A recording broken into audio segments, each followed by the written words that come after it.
In today's gospel, we hear those words, "The Sabbath was made for man, not man for the Sabbath." What do those words mean to us? The church today is inviting us to think about the Sabbath. What does it mean, and how do we live the Sabbath in our own lives, in our own families? Do we see God's command to keep the Sabbath holy as a burden, something that God imposes on us so that we can't really do what we want to do, we can't work when we want to work? Or is it a gift? Is it a gift that God wants to give us?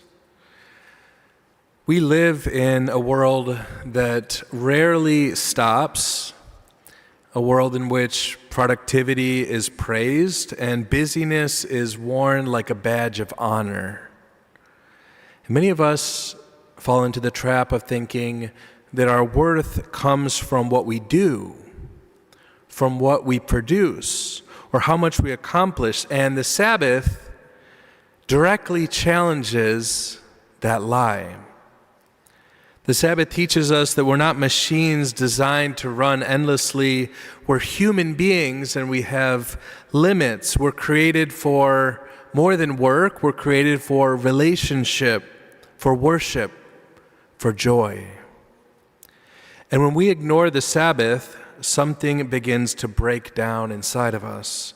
We can continue to keep going physically, but spiritually and emotionally, we become depleted. We lose perspective, and we can even find ourselves becoming anxious or irritable, disconnected from God, from others, and even with ourselves. And that is why the Sabbath, as God created it, is not a burden. It's not about legalism. It's about freedom. Remember that the Sabbath is God's gift for us. It protects us. It protects us from believing that everything depends on us, and it reminds us that the world continues even when we stop. And so when we observe the Sabbath, when we take time to rest, especially on Sunday, we're saying to God, "I trust in you. I trust that my value is not something that I have to earn. I trust that I don't need to prove myself. And I trust that you are at work even when I am not."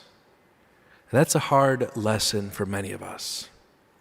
Rest for us can be something uncomfortable. Silence can be something that feels unproductive.